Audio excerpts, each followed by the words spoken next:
लक्ष्मी। आसिफ अहमद, जो भूत प्रेत में विश्वास नहीं करता, अपनी पत्नी रश्मि राजपूत और भतीजे शान के साथ रहता है। उन्हें दमन में रश्मि के माता पिता रत्ना और सचिन के घर उनकी रजत जयंती के लिए आमंत्रित किया जाता है।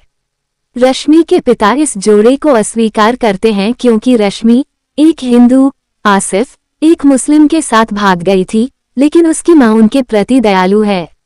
वे रश्मि के भाई दीपक और उसकी पत्नी अश्विनी से मिलते हैं। आसिफ और शान अगले दरवाजे के मैदान में जाते हैं, जिसके बारे में माना जाता है कि वह भूतहा है। जब वो क्रिकेट के खेल के लिए मैदान में स्टंप लगा रहा होता है तो स्टंप एक दबे हुए शरीर से टकरा जाता है। स्टंप पर खून लग जाता है, लेकिन आसिफ उसे गीली मिट्टी समझकर घर के लेमन ग्रास के पौधे में धो देता है। इसके बाद रत्ना, अश्विनी और दीपक सभी को घर में अलौकिक अनुभव होते हैं। पुजारी के निर्देशों का पालन करते हुए वे पुष्टि करते हैं कि वास्तव में उनके बीच एक आत्मा मौजूद है। आसिफ उसी पौधे से लेमन ग्रास चाय बनाता है जिसमें उसने खून धोया था। जब वह इसे पीता है तो भूत उस पर हावी हो जाता है और वह स्त्री जैसा व्यवहार करना शुरू कर देता है और रात में हत्याओं की होड़ में लग जाता है, जिससे आसिफ को छोड़कर परिवार को पता चलता है कि कुछ गड़बड़ है।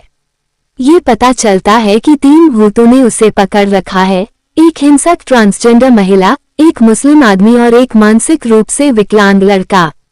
आसिफ का परिवार एक भूत भगाने वाले को काम पर रखता है जो उसके शरीर से मुख्य आत्मा को बाहर निकालता है।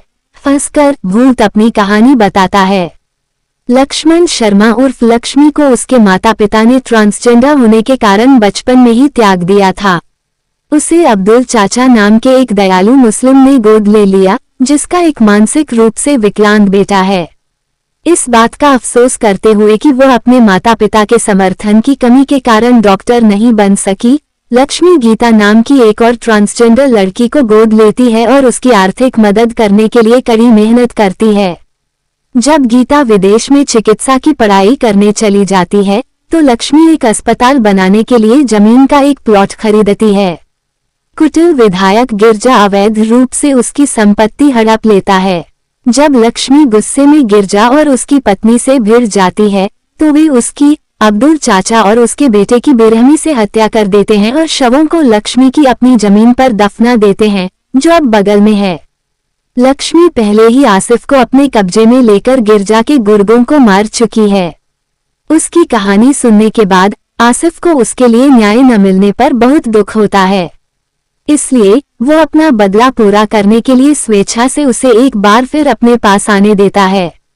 लक्ष्मी गिरजा की पत्नी और अंगरक्षकों को मार देता है, लेकिन गिरजा देवी दुर्गा के मंदिर में शरण लेती है, जहां लक्ष्मी भूत होने के कारण प्रवेश नहीं कर सकती।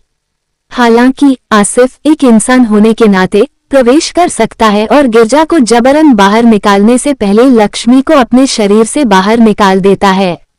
लक्ष्मी वापस लौटती है और आखिरकार गिरजा को मार देती है।